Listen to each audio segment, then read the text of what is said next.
இவைனே அபியந்தர பிரதேசவல நாட்டின் உலக பகுதிகளில் பிற்பகல் அல்லது மாலை வேளையில் மழை அல்லது இடியுடன் கூடிய மழை பெய்யக்கூடும். பின்னர் குறித்த நிலைமை நாட்டின் கரையோர பகுதிகளை நோக்கி பரவக்கூடும்.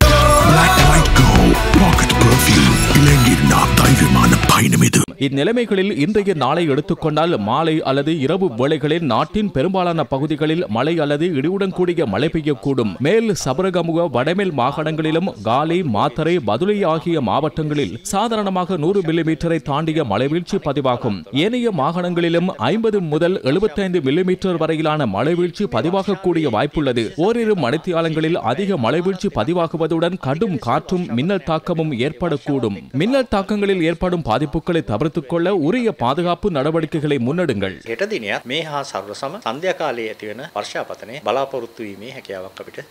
நில்வலா கங்கையின் நீரந்து பகுதிகளில் பெய்த அடைமழை காரணமாக நில்வலா கங்கையின் பானதுகம பிரதேசத்தில் சிறிய அளவிலான வெள்ள அனர்த்தம் ஏற்பட்டுள்ளது. பொதுத் தேர்தலுக்காக 5 நாட்கள் விசேட திட்டம் நடைமுறைப்படுத்தப்பட்டுள்ளதாக அனர்த்த முகாமைத்துவ மத்திய நிலையம் தெரிவித்துள்ளது. தேவை ஏற்படும் பட்சத்தில் அவசர தொலைபேசி இலக்கம் வழங்கப்பட்டுள்ளது.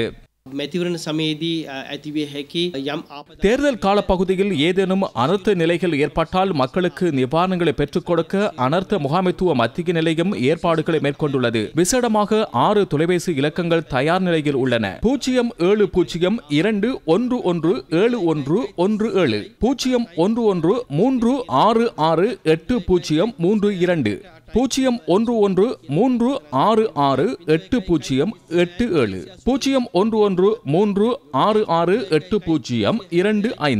3668026 011 3668119 ஆகிய தொலைபேசி இலக்கங்கள் தயார் நிலையில் உள்ளன. 117 என்ற தொடர்பாடல் பிரிவுக்கு மேலதிகமாக குறித்த 6 இலக்கங்களும் வழங்கப்பட்டுள்ளன.